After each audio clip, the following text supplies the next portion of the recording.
Chapter 71, Power and Protection. The air inside the containment cell was stifling. My fingers grazed the scratches on my wrist left by the enforcers, a reminder of their rough handling. They'd tried to intimidate me with their so-called authority, but I'd seen through their act. They were nothing more than pawns, scurrying around, hoping to impress the council. I leaned back, crossing my arms as my lips curled into a faint, cold smirk. Let them try. Roman would come. The silence of the cell was shattered by a sudden explosion. The heavy door tore off its hinges, landing with a deafening thud against the wall. Dust swirled in the dim light, but the figure standing in the doorway was unmistakable. Roman Thorn. His imposing form filled the room, his icy blue eyes practically glowing with fury. His presence sucked the air from the chamber, commanding immediate silence from the enforcers standing outside. Each and every one of them lowered their eyes, their earlier bravado evaporating as Roman stepped inside, every movement deliberate and lethal. Behind him, Hunter followed, his sharp gaze sweeping over the room. "We've received word from the council," Hunter announced coldly to the enforcement leader, who was now stammering incoherent explanations. "There is no evidence Scarlett used forbidden magic. Your accusations are baseless." The enforcement leader swallowed hard, his gaze flickering between Roman and me. Sweat beaded on his forehead, his hands shaking as he fumbled with the keys to my restraints. My smirk widened as I leaned forward, making sure he saw the defiance in my eyes. "Release her." Roman's voice cut through with dangerous authority, palpable enough to make everyone in the room flinch. The leader scrambled to obey, unlocking the restraints that bound me to the chair. As soon as I was free, I rubbed my wrists, noticing the red marks left behind. "You're lucky these are just scratches," I said, my tone deliberately measured. "Your men weren't exactly gentle during questioning." The male enforcer who'd handled me stiffened. I didn't," he stammered, his words trailing off under Roman's deathly gaze. Roman stepped forward, his towering presence forcing the enforcer to retreat until his back hit the wall. He said nothing, but the pure fury radiating off him was enough to make the man tremble. "Enough," the enforcement leader croaked, desperation lacing his voice. "Scarlett has been released. She is free to go." "Smart decision," Hunter remarked coolly, opening the door wider. A younger enforcer made the mistake of speaking up. "But, sir, what about Grace?" she said. Roman's icy glare snapped toward the man, silencing him on the spot. "Speak one more word," Roman said, his voice low and chilling, "and I'll make you regret it." The enforcer immediately shrank back, his face pale as he stumbled into silence. Without another glance at the cowards, Roman extended his hand to me. I took it without hesitation, letting him guide me out of the cell. His grip was firm, protective. As we walked past the others, I couldn't resist a final parting shot. Better luck next time. In Roman's private car, the tension from the cell quickly dissolved. He sat in the plush back seat, pulling me onto his lap without a word. My body instinctively relaxed against his familiar warmth grounding me after the chaos. "You didn't have to make such a dramatic entrance," I quipped lightly, though I couldn't hide the small smile tugging at my lips. His piercing blue eyes narrowed slightly as he brushed his fingers over the faint marks on my wrist. "Dramatic," he repeated, his tone clipped. "I watched enforcers lay their hands on you. Those idiots are lucky they're still breathing." I tilted my head, pretending mock innocence. "What's wrong with a little excitement?" He wasn't amused. "Scarlett," I sighed, leaning back against him. "Fine. It wasn't pleasant, but I had it under control." Roman's jaw tightened and his hand rested possessively on my waist. "I warned them to stay out of your way. Grace's accusations are baseless, but she's playing dirty," he murmured, his voice heavy with restraint.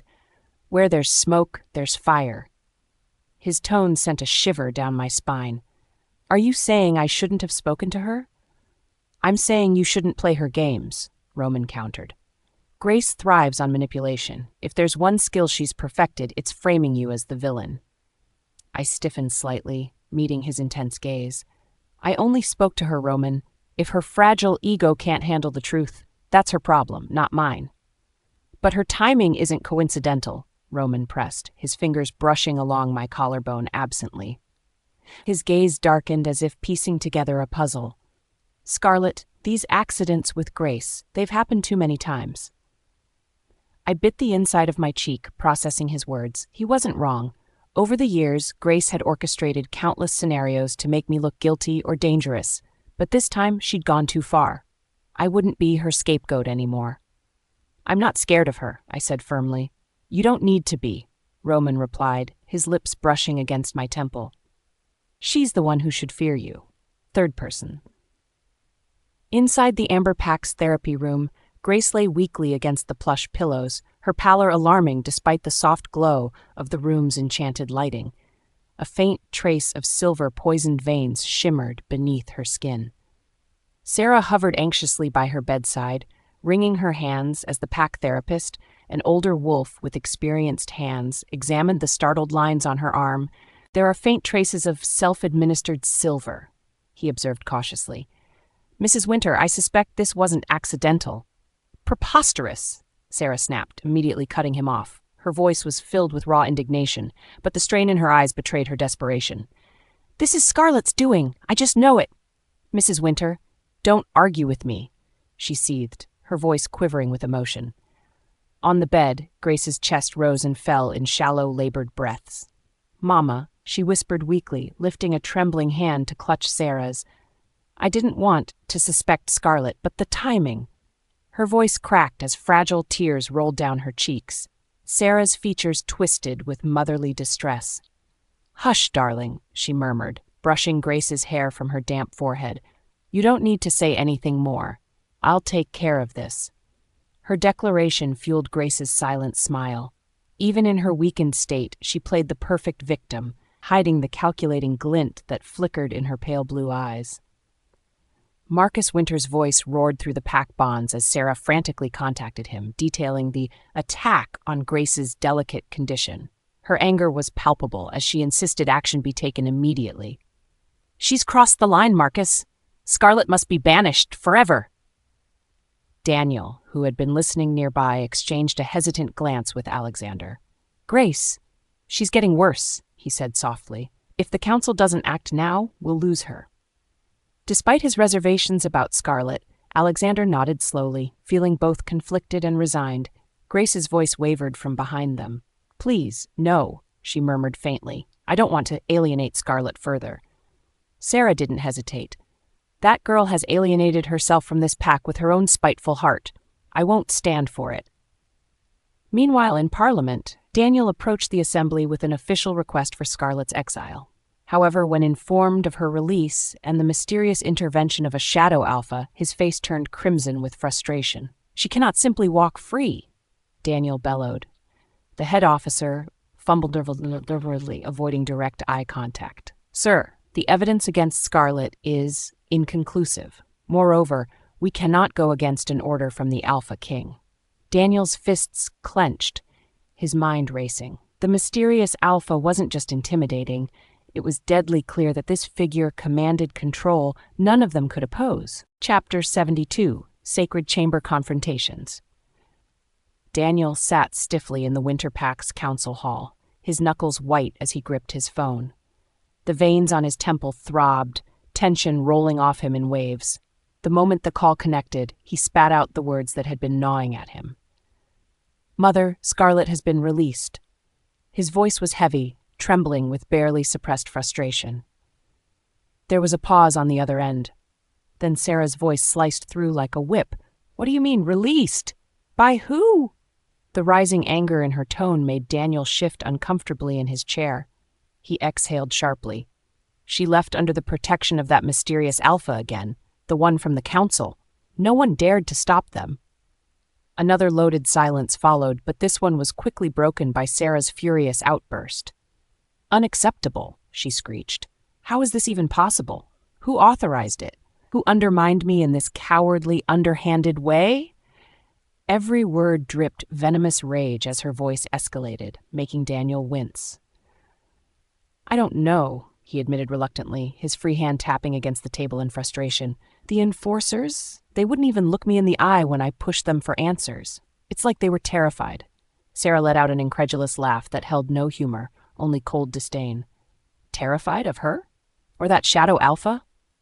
She took a sharp breath, the kind she always did before she planned something malicious. Fine. If they want to defy me, so be it. But this isn't over. No one makes a mockery of me. No one. Daniel massaged his temple, already regretting picking up her fury.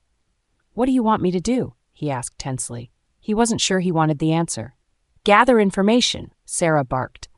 Every connection Scarlett has, every ally, we'll find who signed off on this and make sure they regret it. And as for Scarlett, her voice dipped into a dangerous edge. If she won't leave by her own will, we'll force her out. Meanwhile, in her hospital bed, Grace wasn't wallowing in weakness.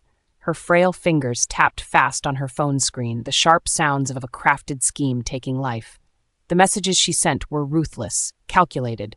She thinks she can hide behind him, she typed to a close female ally. Her lips twisted into a bitter smile as her bloodied fingers paused before continuing. But I know the truth. Her protector? A mere alpha she's seduced. Let's see how long she hides once I tell everyone what she really does.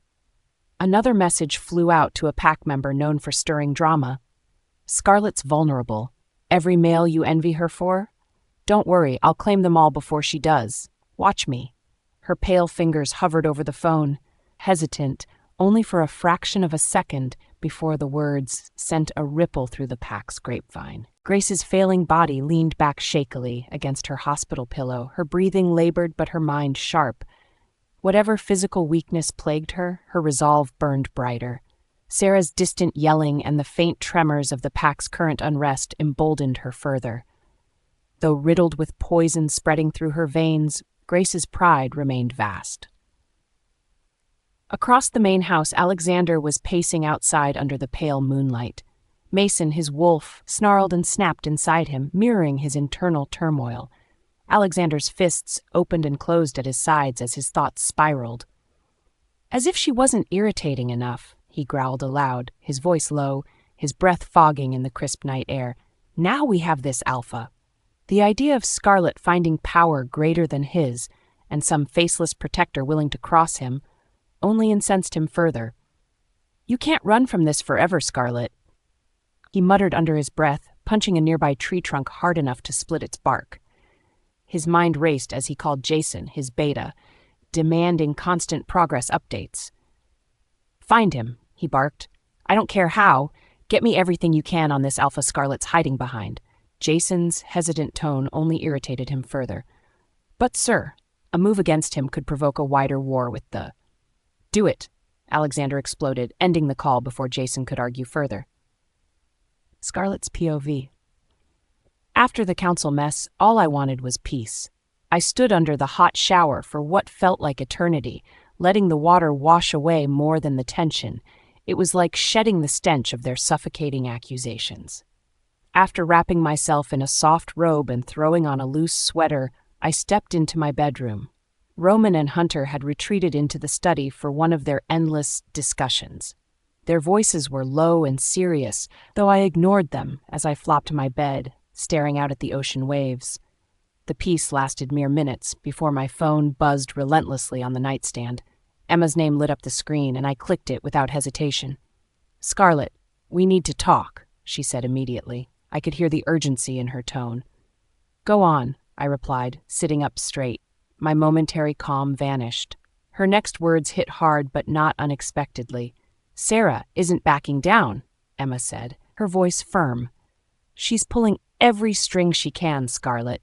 No healer in the Northern Territories will touch your center. She's even convinced some council members to intervene. I clenched my jaw. They were trying to isolate me, strangle my work like cutting the wings from a bird. Desperate fools, I muttered when Emma paused. Do they really think that's enough? Emma's voice softened slightly, but her resolve strengthened.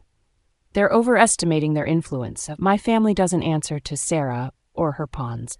You'll still have our support, Scarlett, supplies, rare crystals, whatever you need. I felt a genuine surge of gratitude at Emma's defiance. Thank you, Emma, I said firmly. But honestly, we both know they'll fail. They always do. Emma laughed lightly but didn't drop the seriousness. By the way, Grace. Her tone turned sharper now, sharper and more contemptuous. She's paying, Scarlett? That poisoning? I heard her condition deteriorated all evening. And you know what I thought? She's finally getting what she's owed. I leaned back into the pillows, the smallest smirk tugging at my lips. Karma catches up to everyone, Emma. But the peace didn't last. My phone rang again, and when the name Alexander flashed on the screen, I sighed louder than I anticipated. When I finally picked up on the fourth ring, his voice carried more rage than control. "Scarlett," he growled, his anger spilling over. "We need to talk." I laughed coldly. "Why?" I asked bluntly. "You suddenly care about my opinion?" His voice strained further, dipping into a growl. "Cut the act. Who is he? This mysterious alpha? What do you gain by hiding behind him?" The question only amused me. "Still chasing shadows, huh, Alexander? Tell me something. How's your arm? Do you feel it every time you think about crossing me?" The growl that followed was animalistic. "Enough! Stop dodging questions. Who is he?" He slammed the demand at me like it could force answers. I smiled smugly, though he couldn't see it through the phone. "Shouldn't you focus on what matters, like keeping Grace alive? Oh wait, has she stopped crying enough to ask for you yet?" The silence held, brief but meaningful, before Alexander's temper exploded. "You've crossed the line, Scarlett," he snarled. But I had already chuckled softly and ended the call before he could say another word. Minutes later, the phone buzzed again, the name this time, Daniel. I groaned audibly before answering with an obnoxious cheerfulness. "Daniel, how lovely to hear from you." "Enough sarcasm," he bit out, his usual hesitantly aggressive tone teetering closer to angry. "You're ruining what little dignity the Winter Pack has left." I rolled my eyes so hard it practically hurt. "Oh, here we go. You've been practicing this speech, haven't you?" "Your association with that alpha is shameful," he declared, his voice full of righteous anger. "You're embarrassing our family, Scarlett." I couldn't even hold it in. My bark of unrestrained laughter filled the room. "Shameful? You're lecturing me, Daniel?" My tone sharpened, venom practically dripping from every word. "Let's talk about shame, shall we?" I heard him falter, the anger evaporating into hesitation. "You think you're in a place to lecture me about dignity?" I hissed. "I embrace who I am, you? You hide behind lies and secrets, thinking no one's watching." I let the silence stretch thin as I hit him where it hurt. "How's that human lover of yours, Daniel?" I asked coldly. "What about Sophie? The whispers around your special relationships are loud enough to reach from here to the council." It was in that moment Roman appeared in the doorway. His piercing, ice-blue eyes locked on mine as he caught the tail end of my biting retort to Daniel.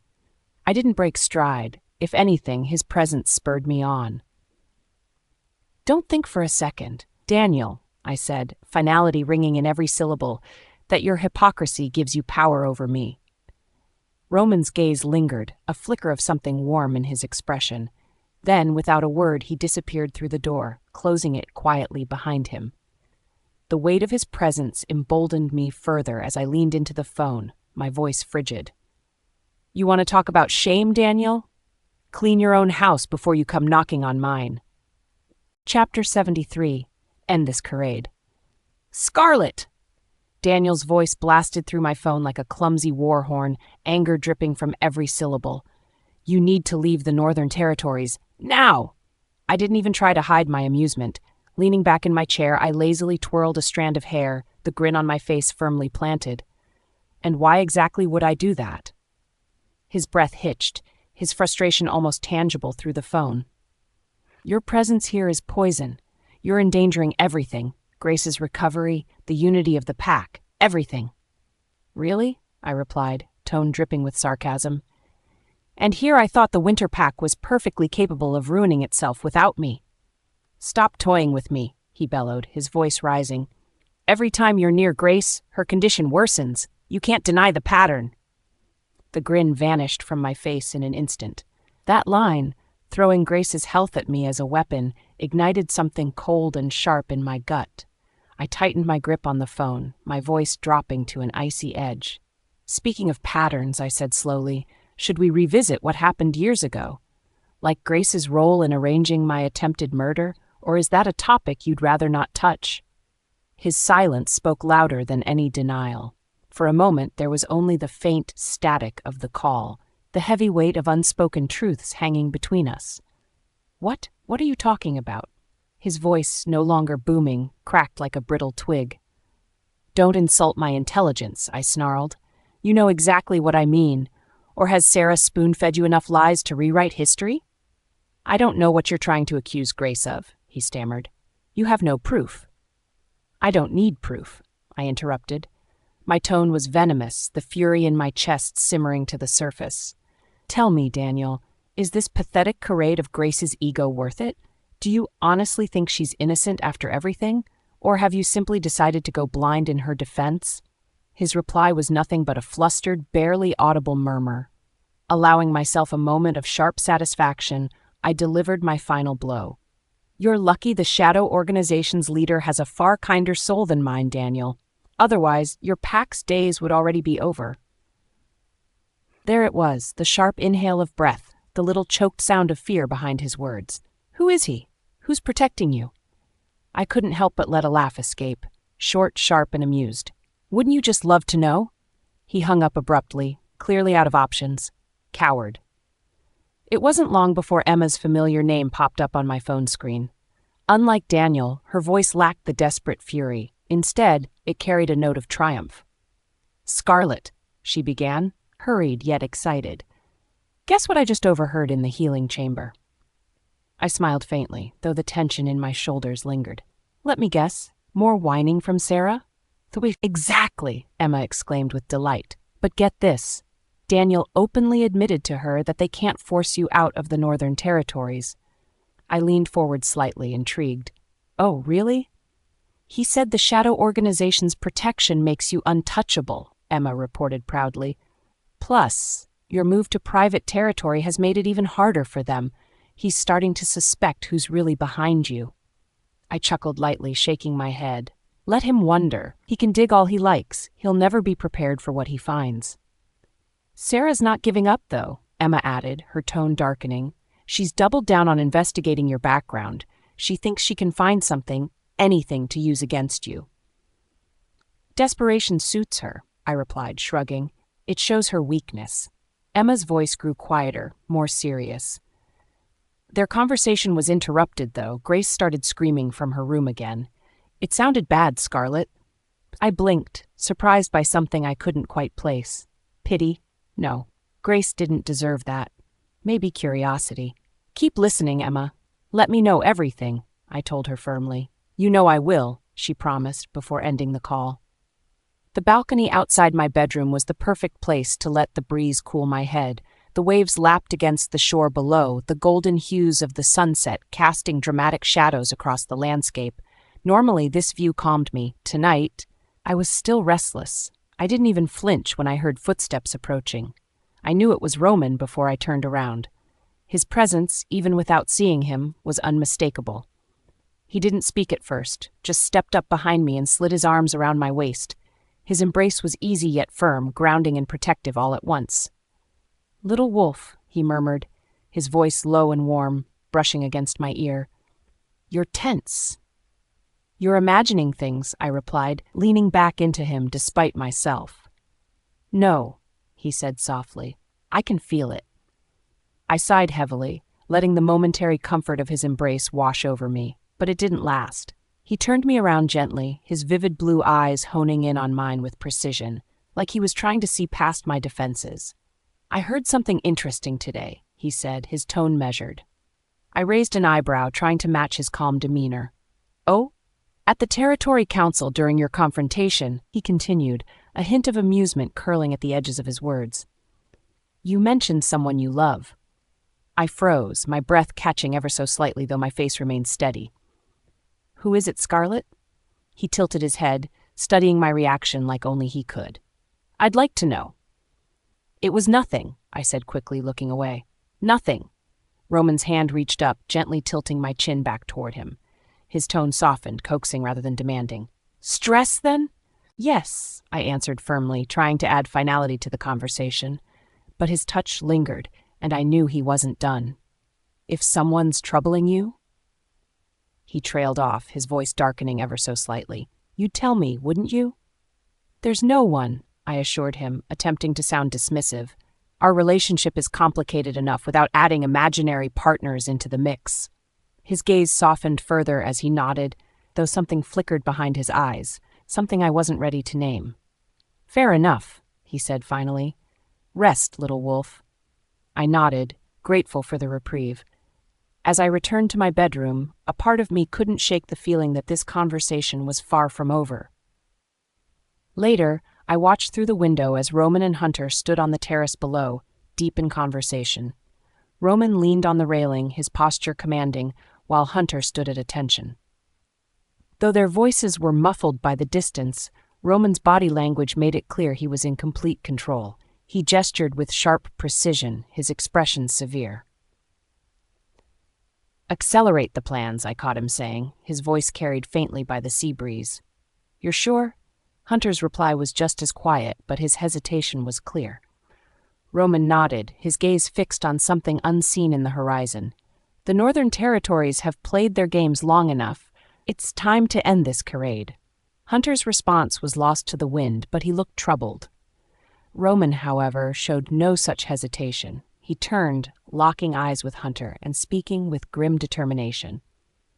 "And those who forced her to leave the Thorn Pack?" Hunter paused, then nodded solemnly.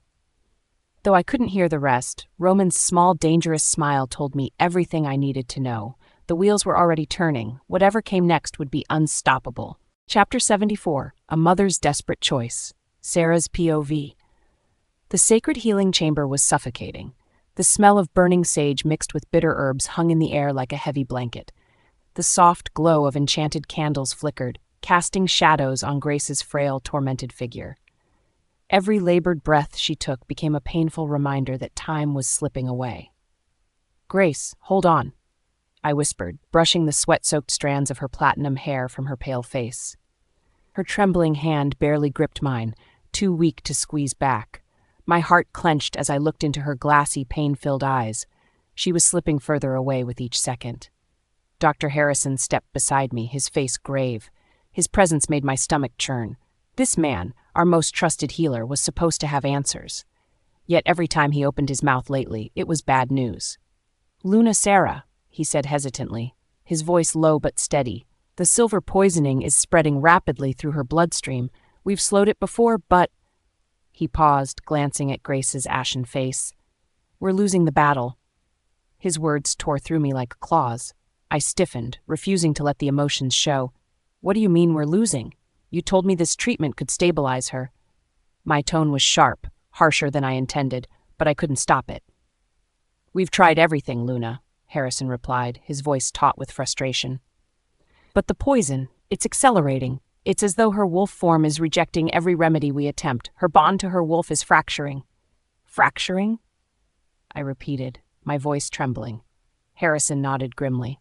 "If this continues, Grace could lose the ability to shift entirely. She'll be left, fully human, permanently." My vision blurred for a moment as the words sank in. My Grace, my perfect Grace. All the sacrifices I had made, the choices I believed were necessary. All of it could crumble away. She'd never heal, never rise to the position I had fought so hard to secure for her.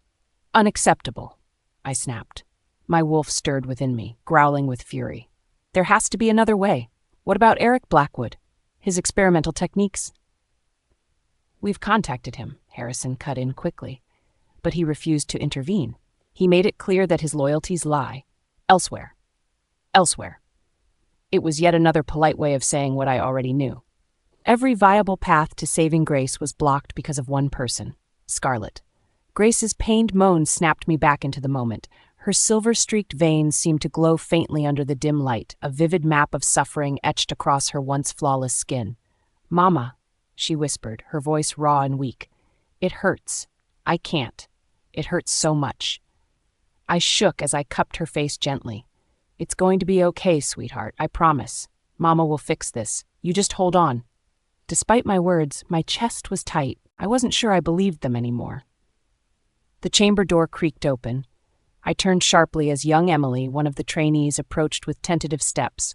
Her wide eyes betrayed her fear of me, but she held a tablet in her trembling hands. "Luna Sarah," Emily began softly, I have the latest readings." She hesitated, clearly dreading the news she had to deliver. "Spit it out," I snapped impatiently, making her flinch. Emily swallowed hard before rushing out the words. "The silver poisoning has reached her neurological structure. It's affecting her pack bonds, Luna. If this continues, she won't just lose her wolf. She may lose any connection to the pack entirely." It was a death sentence. A wolf without her wolf form was bad enough, but a wolf with severed pack bonds? That was a complete exile of the soul. Without that bond, Grace would be nothing, powerless, vulnerable, alone. And Alexander. The realization hit me with the force of a mountain falling. He would never go through with marking her. The future I wanted for Grace, her rightful future as Luna beside Alexander, would disappear. No. My voice broke on the word, and without warning, a growl escaped my lips. My emotions boiled over as I flung Emily's tablet across the room. It shattered against the stone wall, the sound echoing like a clack of thunder in the otherwise quiet chamber. "There must be something we can do," I roared, my fists clenched. "We have resources, we have power. Someone out there can fix this." Dr. Harrison stepped back slightly, clearly caught off guard by my outburst, but his face softened, pity replacing frustration. "Luna Sarah," he said cautiously. "The best chance has always been Aidan Walsh and Hazel Chase. Their methods, their expertise—" "They won't help," I interrupted, cutting off the words I couldn't bear to hear again.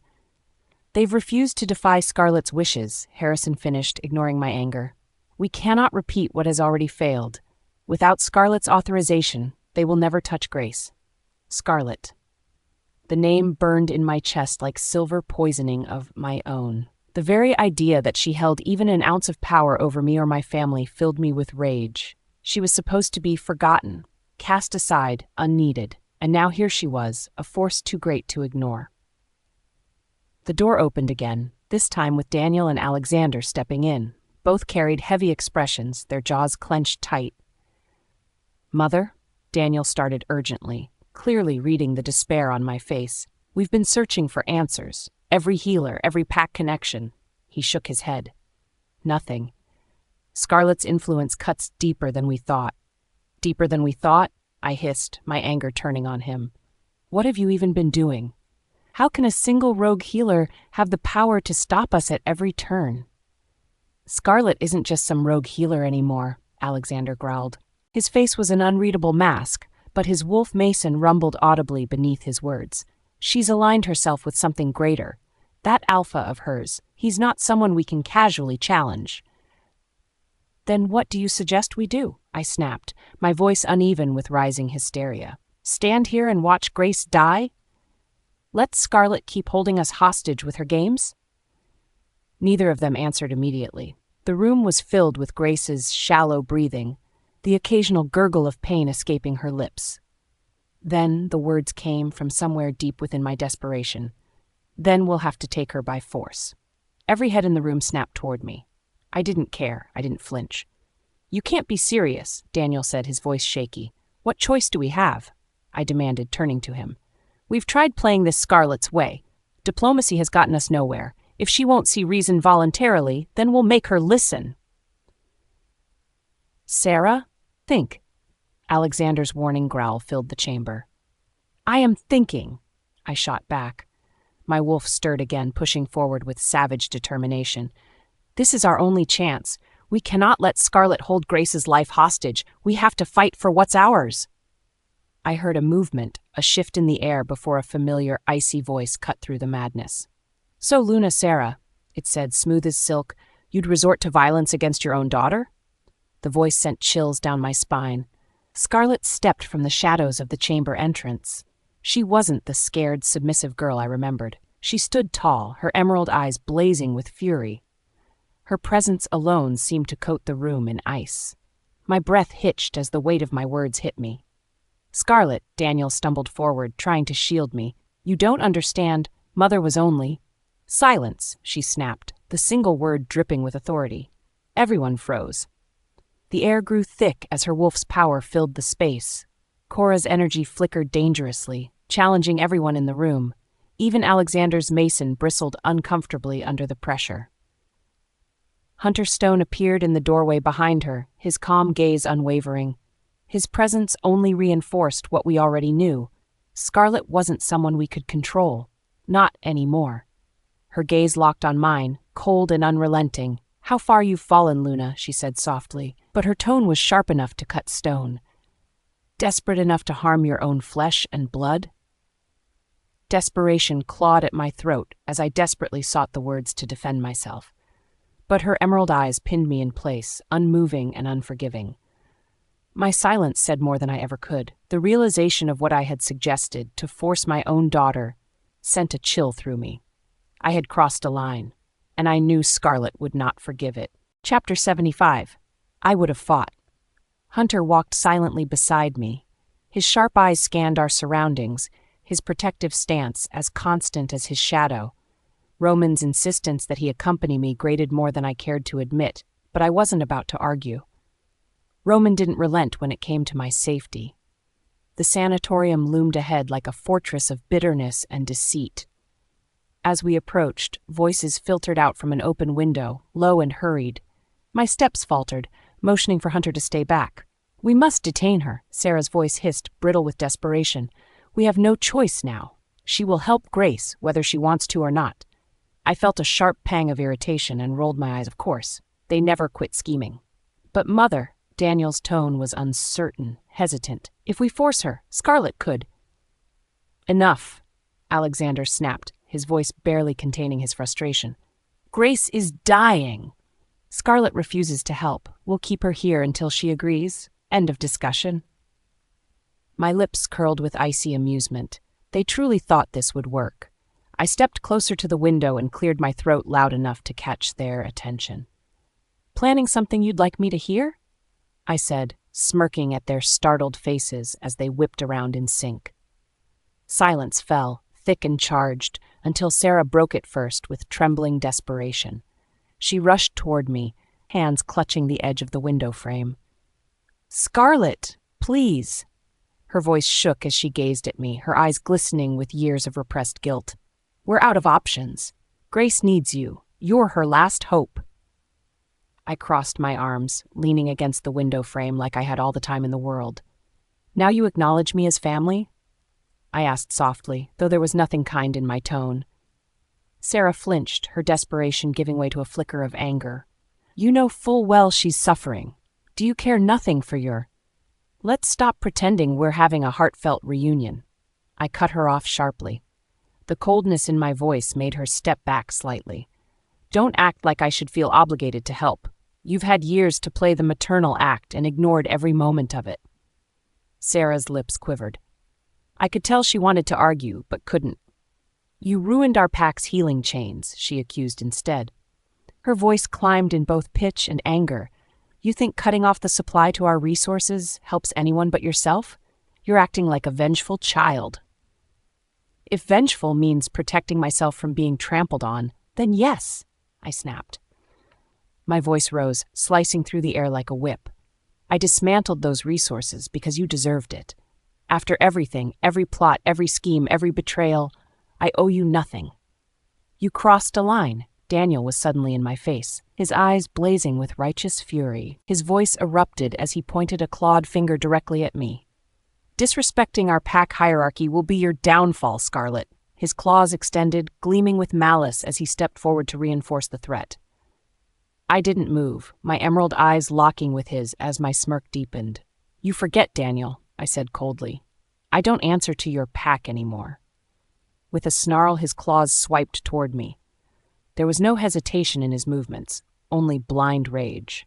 Before I could lift a finger, Hunter burst into action like lightning.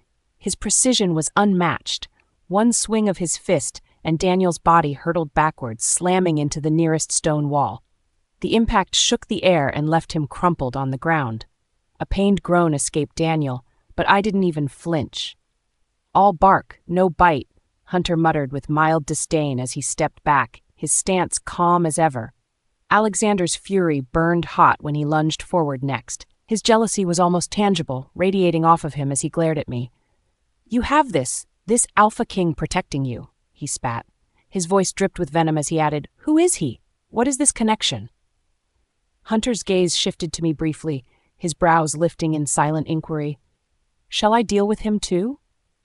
I held up a hand to stop him, casting a mocking glance in Alexander's direction. No need. My attention dropped pointedly to Alexander's cast-covered arm. I think Roman already delivered that message loud and clear. Alexander bristled, fury blazing within his amber eyes as my words hit deeper wounds than his broken arm. Hunter and I turned to leave, but Alexander's hand clamped painfully around my arm. His muscles strained beneath his fierce grip. "You're not going anywhere," he growled, his voice coated with desperation. "Stop!" Sarah's plaintive cry cracked through the air, and even Alexander froze for a moment. "Please, Scarlett," she pleaded, her voice quaking as she braced herself against the doorframe. "Name your terms." "Anything. I'll accept it. Just save Grace." Her lips trembled as she added, "We share blood." Blood. That word irritated me more than anything. Blood didn't undo all the harm or neglect. My voice was icy as I pulled my arm free. "You'd use that now? When it's convenient for you?" I paused, letting the cutting silence deepen the wound. "Fine, you'll hear from my assistant." Sarah blinked, confused. "Assistant? For what?" "I'm going to the United Council of Wolves," I continued, matter-of-factly. "I'll ensure our pack bonds are permanently severed. This ends now." Her face drained of color. For the first time, I saw real fear in her eyes, not concern for Grace or her pack, but fear of losing me, of knowing she'd never control me again. Daniel struggled to his feet, his body still unsteady from Hunter's attack. What documents?" He looked to Sarah, but her widened eyes said it all. "This can't be true," she whispered, mostly to herself. "It is," I interjected sharply. "Consider this your last warning, before I cut every remaining tie." Sarah's lips quivered as her facade of control began to splinter, yet Daniel ignored her, determination replacing his earlier outrage. "Sign it, Mother," he hissed. Though his face was contorted in pain, his voice carried authority. "Sign it and get rid of her. She's trouble, and Grace's survival demands we act now." I tilted my head slightly, watching their whirlwind of chaos with mild amusement. This was what their desperation looked like. Once we were far enough from the scene, we made our way toward my healing center's office. The air around us was calm again, yet Hunter finally broke the silence, his brows furrowed as he walked beside me, his hands resting loosely at his sides. "You've played the obedient daughter for 3 years," he said plainly. "But now, I don't get it. Why now? Why this sudden shift after enduring their torment so quietly?" I stopped mid-step, turning to face him. The weight of past decisions pressed heavily on my chest, but I met his gaze evenly.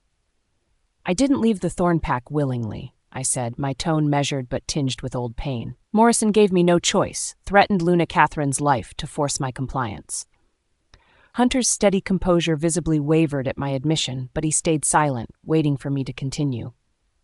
"After I left," I said, my voice harder this time, "Morrison ensured his shadow followed my every move. I was watched, monitored. Every step I took was calculated for survival, for protection." His jaw tightened. "Roman never told me." "He didn't know everything," I admitted quietly, my fists clenching beside me. "I stayed low, endured the treatments from Sarah, Grace Cott, and even Alexander, all for Luna Catherine. As long as Morrison thought I was defeated, she was safe." Hunter's expression softened in understanding, though the fire behind his gaze simmered with anger. "Morrison's leash never left you then," he murmured quietly. "Not until I joined Roman again." My words were cold now, hardened by the realization. Hunter nodded slowly, his sharp gaze shifting back toward the path ahead. "That explains it." I turned to resume walking, but his next words gripped my attention. "You're not the only one who sacrificed for the Thorn Pack," he said simply. "Just know, Scarlett, if I had known, I would have stood by you then. I would have fought." Chapter 76, It Is My Concern. I clutched the documents tightly in my hand as I left my office. The sharp rustle of the papers sounded louder than it should have. Each step I took felt heavier, the weight of what they represented pressing down on me. These papers would officially sever my ties with the Winter Pack. Permanently. Hunter walked silently beside me, his steady presence a constant shield. His gaze darted around, always alert. Roman's insistence on keeping him near irritated me, but I knew there was no point in arguing. Roman had made it clear. It wasn't up for debate. We were just passing Grace's treatment room when the air shifted. I stopped, my instincts flaring, as Alexander appeared in front of us, blocking our path. His expression was cold, his amber eyes flickering with rage. His gaze quickly swept over Hunter, narrowing as if evaluating the threat. Then, his eyes landed on me, burning with barely concealed fury. "Scarlett," he said, his voice rough, "we need to talk." Hunter shifted beside me, his body stiffening. I sighed and crossed my arms, keeping my tone even. "I'm busy, Alexander. Move." But he didn't. Instead, his lips curled into a mocking smirk, his attention returning to Hunter. "So this is the new shadow following you everywhere. A loyal lapdog, huh?" Hunter didn't flinch, didn't react. His calm composure only seemed to irritate Alexander further. "And you," Alexander continued, stepping closer to me, "someone always in the center of chaos. Now you're hiding behind him?" I raised a brow. "Hiding? That's a bold assumption." "What do you want, Alexander?" He ignored my question. "Word spreads quickly, Scarlett. The mighty Alpha stormed the Council's detention center to play your knight in shining armor. Who is he? Who's your powerful new sponsor?" He practically spat the word out, his voice dripping with disdain. My jaw tightened. The insinuation behind his words made my skin crawl. "Maybe try minding your own business for once," I said coldly, trying to walk past him. He stepped in front of me again, his looming presence stifling. "Oh, that's not going to work today. You can't shrug this off. You're going to tell me who he is, right now." "Miss Winters," Hunter suddenly spoke, his tone polite and formal. "We should proceed. There's no need to delay." His deliberate use of my surname struck a nerve in Alexander. I could see his jaw tighten, his eyes narrowing dangerously. "Miss Winters, is it?" Alexander mimicked in mockery, his voice low and venomous. "Look at you now. All formalities. Tell me, Scarlett, what kind of deal did you make? Trading your loyalty for protection? Or is it something else entirely?" His eyes darkened, his tone full of malice. I could feel Hunter's tension beside me, though he kept his face calm. "Step aside." Hunter's voice was sharper now, his aura radiating quiet authority. Alexander didn't care. His hand shot out, grabbing my wrist in a vice-like grip. "Where do you think you're going?" I didn't even have time to pull away. Hunter moved faster. In a blink, Alexander was slammed against the wall. The impact reverberated down the hallway, the cracked stones standing testament to Hunter's strength. Hunter's voice was low, cold, and terrifying. "Touch her again, and I'll break more than your arm." Alexander snarled, his wolf mason rising to the surface. Despite his broken arm still healing from Roman's earlier attack, he shoved Hunter back, throwing punch after punch. Hunter dodged effortlessly, his calculated movements outclassing Alexander's wild aggression. The sound of their fight echoed around us, fists meeting flesh, snarls reverberating off the walls. Alexander managed to land a solid hit to Hunter's side, causing him to stumble slightly. But the beta recovered instantly, driving his shoulder into Alexander's chest and pinning him against the wall once more. The two of them continued to clash as if I weren't even there. I watched silently for a moment, the sight of Alexander so desperate and outclassed, stirring nothing but cold indifference in me. Without a word, I turned and walked away. Behind me, the fighting stopped shortly after. Hunter's sure strides signaled his approach. "It's handled," he said simply, falling back into step beside me. A sharp cry from Grace's treatment room carried down the hallway, but Alexander didn't stop to check on her despite the sound. Instead, he stormed off in the other direction. His steps were heavy, his fury radiating like waves. Sarah and Daniel rounded the corner, their faces pale. Their eyes shifted between Alexander's retreating figure and the cracks in the wall, confusion and disbelief written all over them. "What happened here?" Sarah demanded breathlessly. I didn't answer. I didn't even look at her. Hunter and I kept walking. The car ride to the Shadow Organization's main building was silent. The tension from the hallway lingered between us, though neither of us commented on it. The shadows of the passing scenery blurred outside the window as I let my thoughts drift. As we pulled up to the imposing structure, Hunter broke the quiet. "Roman has urgent business," he informed me as he stepped out of the car. "But he'll join you for dinner." I nodded absent-mindedly, stepping out behind him. The The cool air brushed against my skin as we entered the building. Once inside, Hunter pulled out his phone. He moved slightly to the side, though I could still hear his conversation. "Sir," Hunter began, his tone professional, "there was an incident with Alexander Amber. He confronted Miss Winters near the sanatorium." Hunter paused, listening to Roman's response on the other end. Though I couldn't hear it, the tension in Hunter's stiff posture told me enough. "He grabbed her," Hunter continued, "and I intervened." Another pause. "Yes, sir," Hunter said again. "Sarah Winters' plot to detain her has also been confirmed." Hunter glanced toward me briefly before adding, "Miss Winters handled herself with impressive composure throughout the incident." The faintest flicker of a smile crossed his face, barely noticeable. "Yes, I believe that pleases you, sir," he said, his tone lightening slightly before ending the call. I spent almost half an hour going over documents in my private office, trying to refocus my thoughts when the door suddenly burst open. Alexander strode in, his expression livid. The door slammed shut behind him, the force rattling the walls. "Where have you been?" he demanded, his voice loud and sharp. I didn't look up immediately, deliberately finishing the line I was reading. Then I raised my eyes slowly, meeting his glare with deliberate calm. "You're going to have to be more specific," I said, keeping my tone as uninterested as possible. His fists clenched. "Where have you been, Scarlett?" he spat. "You've been ignoring my calls, vanishing for days. I want answers." I leaned back in my chair, crossing my arms. "And if I don't feel like giving you any?" His body stiffened, his breathing loud in the otherwise quiet room. "You've been traveling with that beta," he continued, his voice lowering with suspicion. "And every time I try to find you, you're gone. With him. Or that alpha."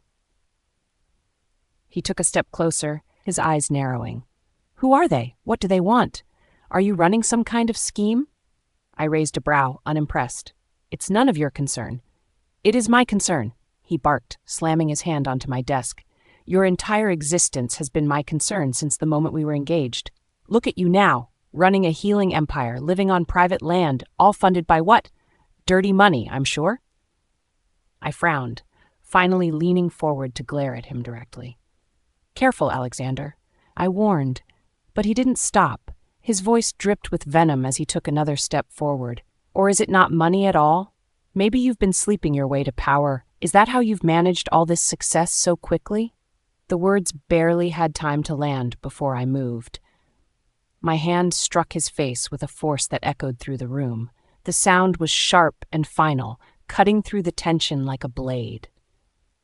Alexander staggered back, his head snapping to the side before he crashed into the edge of my desk. He held his face, his hand trembling as blood trickled from his split lip. The shock in his eyes was almost laughable. He stared at me as if seeing me for the first time, unable to process what had just happened. Chapter 77, Dangerous Declarations. "You think you can ignore pack hierarchy just because you have a little power now?"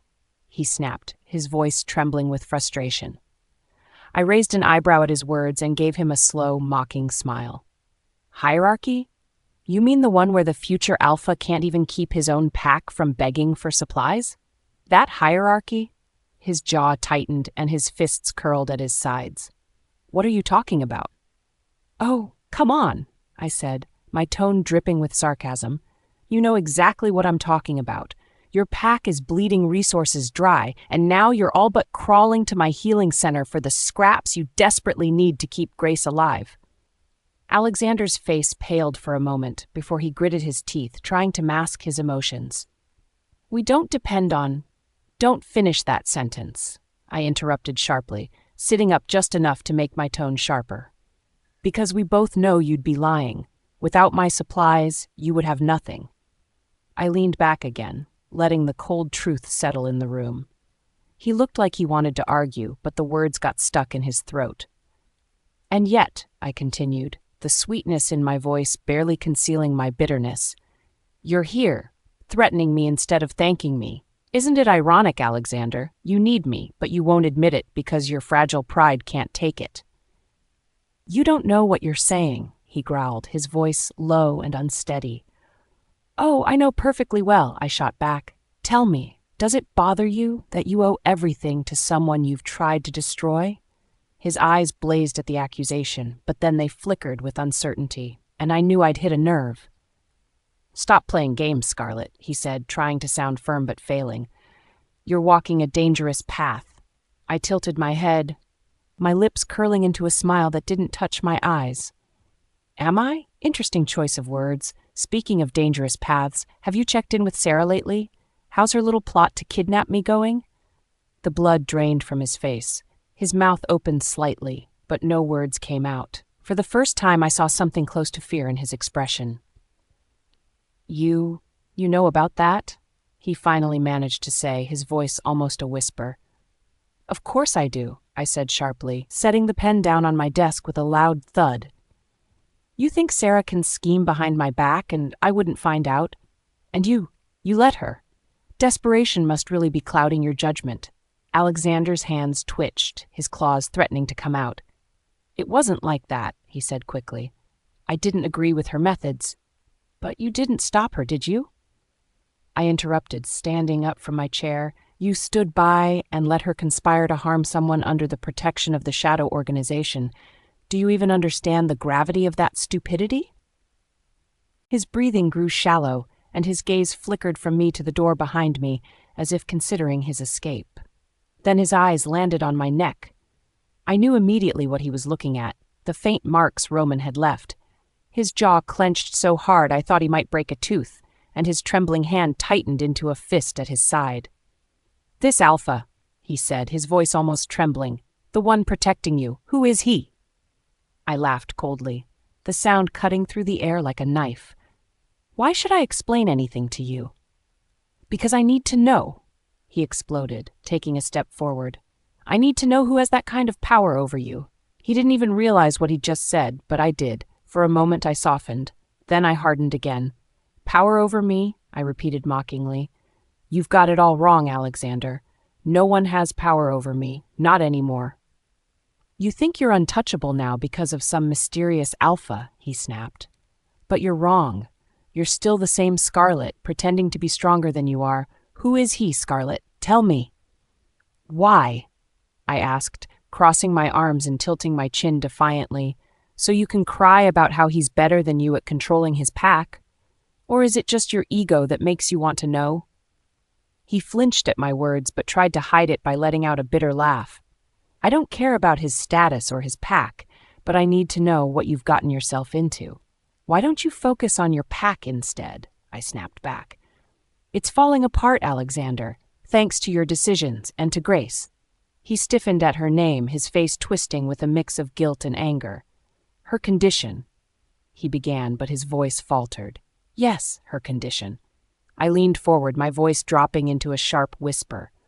"The seaside mansion, let me guess. You only want it so you can save her, right? Not for any noble reason, but because she can't survive without it. How pathetic." "Stop." His voice cracked and dropped, but he didn't back away. "You don't know." "I don't care," I cut him off. "Her suffering isn't my concern. You made your choices, Alexander. You didn't choose me, and I never wanted you to." The room went quiet for several heartbeats, the tension between us stretched taut. He glared at me with everything he had, but it wasn't enough. He was off balance, and we both knew it. Finally, I pressed the intercom on my desk. "Hunter?" The door swung open immediately, and I could feel the calming power of Hunter's presence flood the room. Tall and imposing, he didn't even need to speak to show where the authority in the room truly rested. Alexander's body tensed, his wolf mason rippling beneath his skin. "You're hiding behind him now? A glorified beta?" Hunter's sharp gaze didn't waver as he studied Alexander like a predator judging its prey. "You requested, Miss Winters?" "Remove him," I said simply, sitting back down without giving Alexander another glance. "He's overstayed his welcome." Hunter didn't even pause. He was behind Alexander in a flash, gripping his uninjured arm with more force than necessary. "You can't do this," Alexander snarled, trying to pull free, but Hunter was unrelenting. "Oh, but I can," I said sweetly, watching them from my desk. "Consider this a mercy, Alexander. Next time, I won't be so gentle." As Hunter moved to escort him out, Alexander turned his head and glared at me, his fury spilling over. You'll regret this, Scarlett. You think you're safe now, but I'll destroy your healing center. See how powerful you are when it's gone." I burst out laughing, the sound loud and cutting. "Destroy my healing center? With what resources? Have you not realized I've already dismantled your entire supply chain? You can barely keep Grace alive, let alone harm me." His face turned a deep shade of red as humiliation and rage poured off him in waves. "This isn't over," he roared as Hunter dragged him through the door. "No, it's not," I said under my breath, smirking as I waved mockingly, "but it will be, for you." The door slammed shut behind them, cutting off Alexander's furious growls. I leaned back in my chair and exhaled slowly, feeling the rush of adrenaline still coursing through me. Through the pack bonds, I could feel his anger burning hot like a fire. But it was weak, a desperate attempt to hold on to some semblance of control.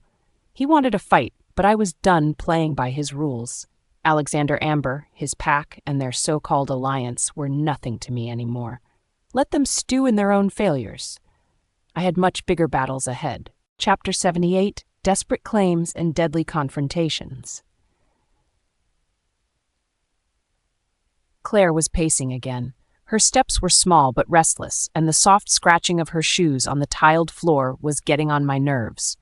She clutched a notebook to her chest like it was a shield, her teeth worrying at her lip as she glanced nervously at the door.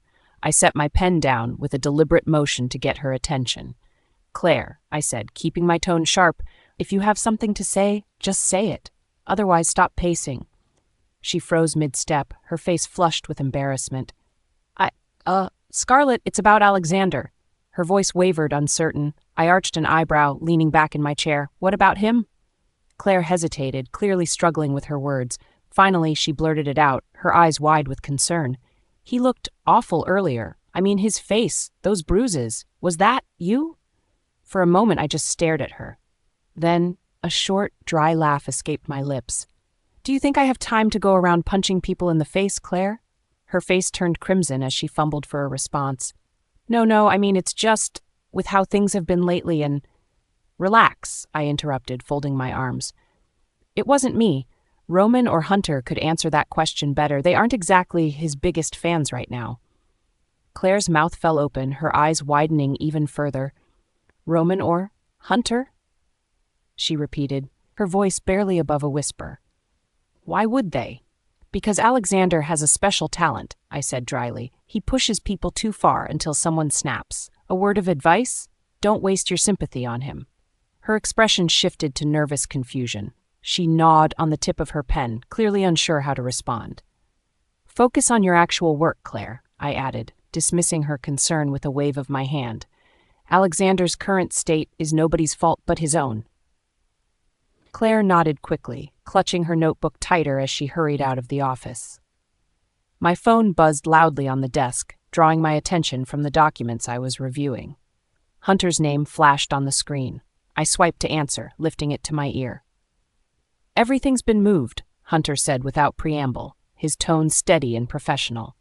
"Your belongings are fully secured at the seaside mansion.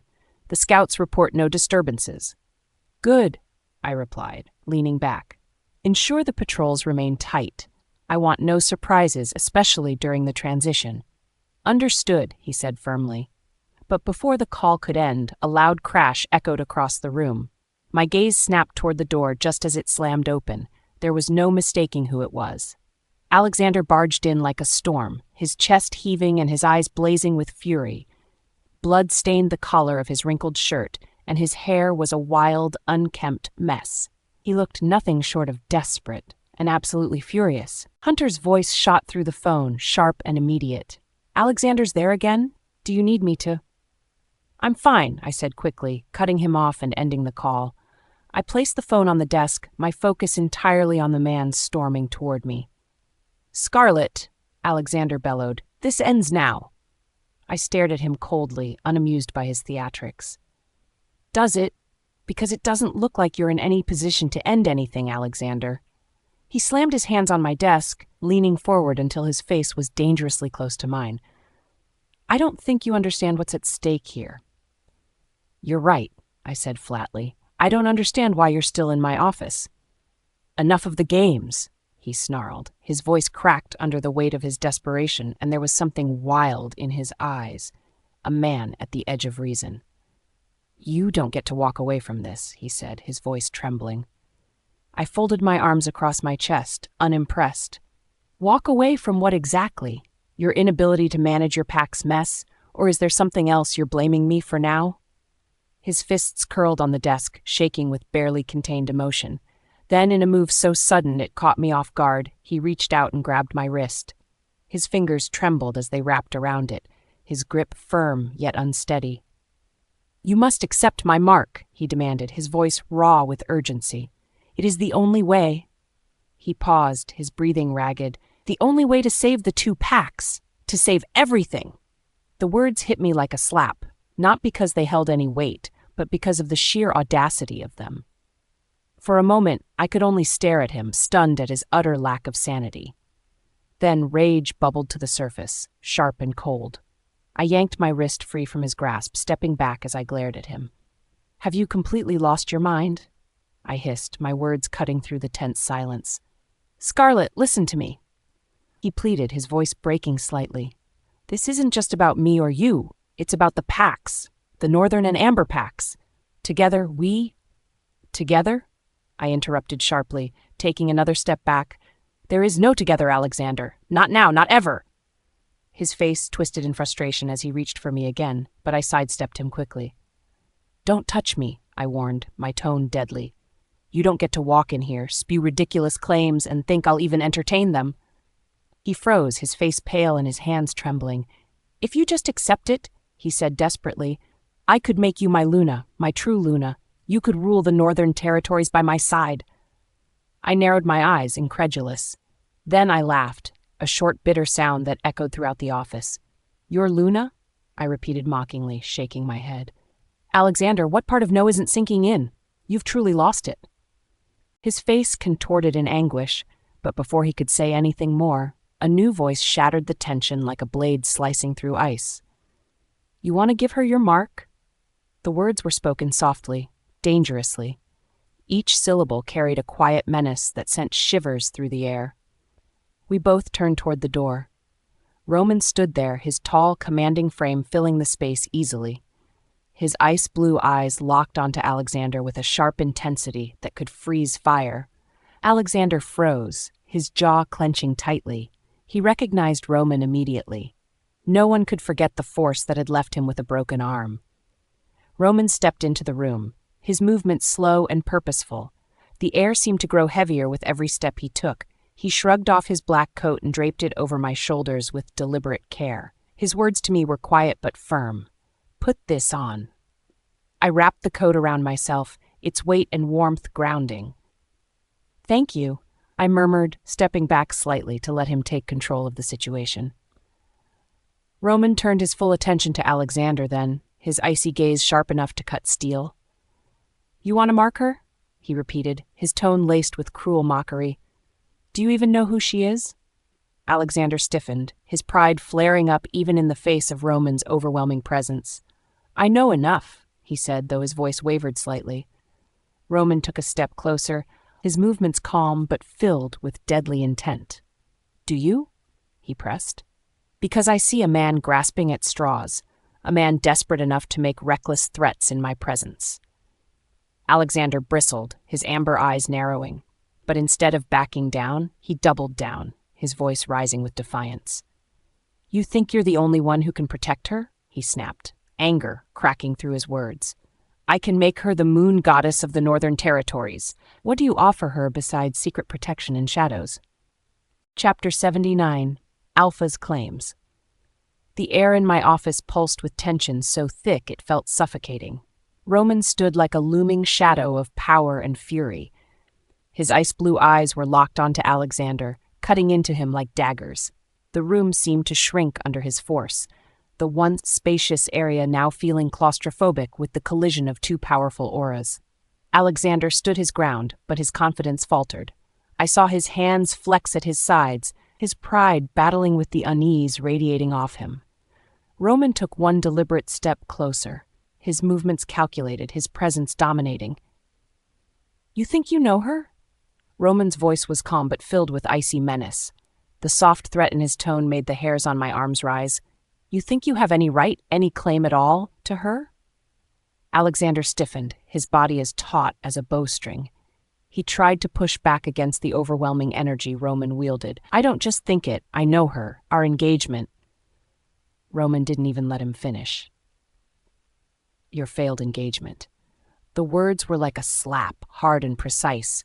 The engagement you threw away for Grace. At the mention of her name, Alexander's face betrayed him. His confidence cracked for just a second, long enough for me to catch the guilt in his eyes. He quickly masked it, but the damage was already done. My intentions have always been clear, Alexander said, forcing the strength back into his voice. His pride kept him standing tall, but I could see the tension in his jaw. What about you, Roman? Hiding in the shadows, pulling strings. Are you here now because you know she needs clarity, or are you just afraid? Roman's laugh was low and sharp. It felt less like humor and more like a warning. Afraid? His voice dropped, its weight doubling. He leaned in closer, towering over Alexander. The only one who should be afraid here is you. Alexander met his eyes, his features twisting into a defensive sneer.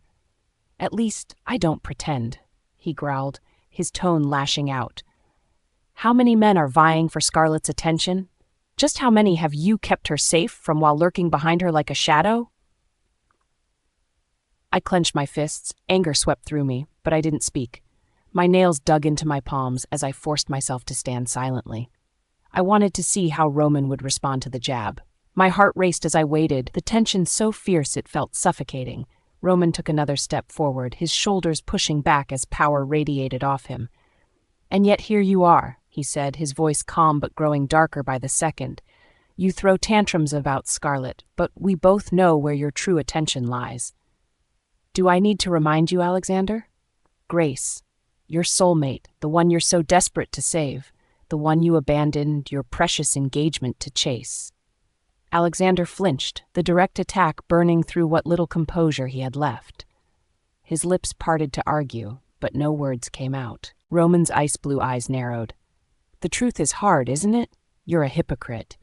You want Scarlett because her independence wounds your pride, because you hate that you can't control her, all while you fawn over Grace and try to snatch a seaside mansion just to stop her inevitable death. Alexander's face turned crimson, rage and shame tangling together. He clenched his fists tighter, his entire body shaking. Roman's words were like a relentless hammer, breaking him apart piece by piece. My breath caught as I looked between the two of them. Roman's wolf-like dominance filled the room, and Alexander couldn't match it. I could almost feel his resistance crumbling the longer Roman pressed. Enough of this. I stepped forward, placing my hand lightly on Roman's arm. Brother, let's stop here. We have more important things to do. Roman's gaze shifted to me. The sharpness in his expression softened slightly, the tension in his posture easing as I pulled at his sleeve. He gave me a small nod and turned away, walking toward the sofa like nothing had happened. As Roman took his seat, I turned to Alexander.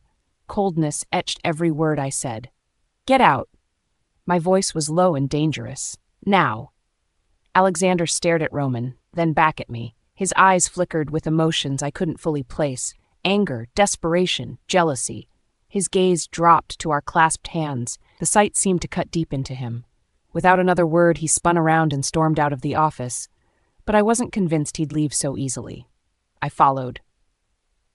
At the entrance of the building, I caught sight of Alexander. His steps were slow, hesitant. He hadn't left completely. I folded my arms tightly as I approached.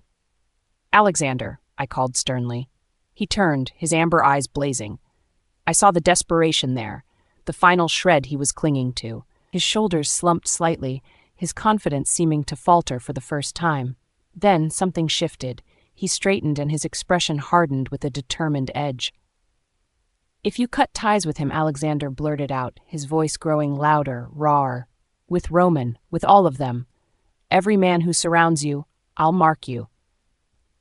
I stood frozen for a second, his desperate proposal hanging in the air like a storm cloud. He stepped closer, his burning intensity making me want to step back, but I held my ground. I'll mark you, and I'll make you the Luna of the Northern Territories. Together we can stop the chaos between the packs. Anger flashed through me like lightning. I scoffed, shaking my head. My chin lifted defiantly. Mark me? You? I laughed harshly, my voice dripping in mockery. You couldn't possibly believe I'd accept a mark from you. Do you want me to spell it out? Your strength is pitiful compared to Roman's, and anyone, really. Your mark couldn't offer me anything but embarrassment. He flinched, his lips pressed tightly. The growing in his pride expanded, but his desperation hadn't faded. Instead, it burned brighter. This isn't about strength, he shouted, his voice shaking. This is about saving the packs, about loyalty. Who else will stand with you long term? Who else can make you everything you're supposed to be? You, I said coldly. And what exactly would I become at your side? He hesitated, searching my face. He knew he couldn't answer. He had nothing to offer. You're out of your mind, I said, my tone ice cold. Go focus on Grace. I hear her silver poisoning gets worse every day. My words hit hard, slicing through his remaining defenses. His expression twisted into a mix of anger and anguish. His mouth opened as if to argue, but nothing came out. He turned on his heel and left without looking back. When I returned to my office, it was calm and still. Claire had dropped off herbal tea while I was gone, and Roman sat on the sofa, at his broad shoulders taking up space like he owned the room. His face twisted slightly as the smell of the tea filled the air. I couldn't help but smirk.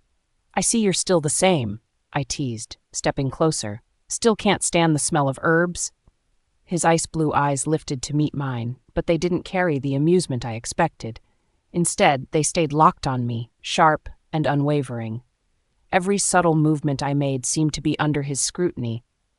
Brother, I said softly, approaching cautiously. Before I could say anything else, his arms pulled me into an embrace. I froze, my body stiffening against him. The door creaked open slightly, and I caught the glimpse of Claire peeking in. Her presence didn't escape Roman's notice, but it didn't seem to matter. She scurried back out, the door closing quickly behind her. I heard hushed whispers outside, their voices barely audible but just loud enough for me to pick up. Oh, now I get it. Why she turned down Alexander. The realization in their tone stung at my pride, but I let it go. Inside, my heart raced as I slowly leaned back, putting just enough space between us to look at him. What are you doing?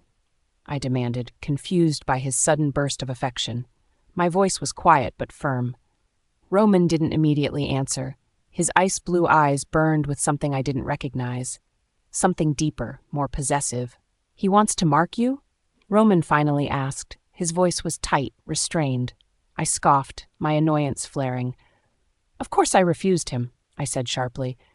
As if I'd ever accept a mark from him, my throat tightened as I added bitterly. An alpha with weak power? He has nothing to offer me, Roman, nothing worth considering. Chapter 80. Dangerous Desires.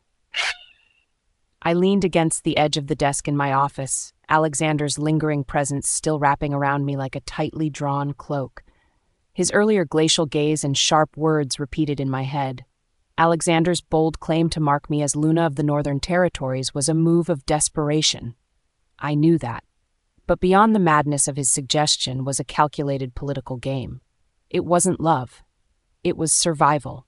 That much was obvious. But Roman? His reactions were far from calculated. They were raw, unforgiving. The possessiveness he displayed today was unlike anything I'd seen from him before, icy and smoldering at the same time.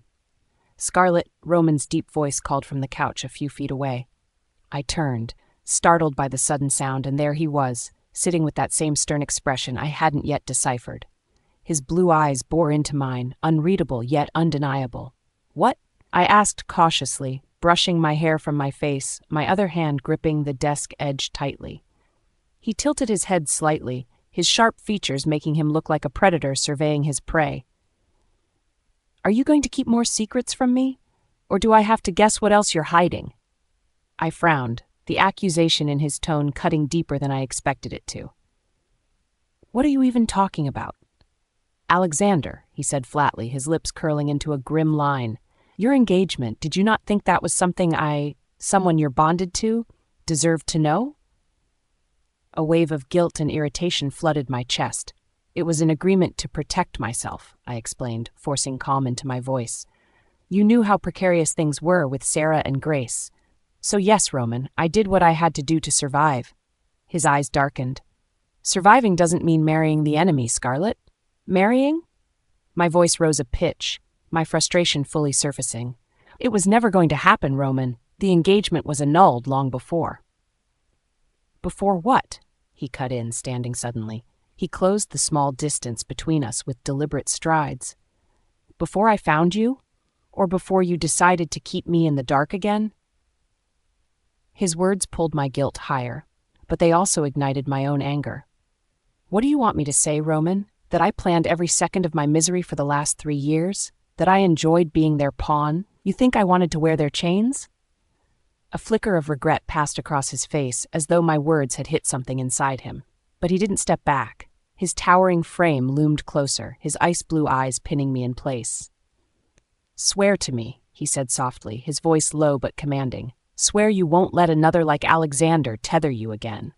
I swallowed hard, surprised by the raw intensity in his tone. I won't, I murmured.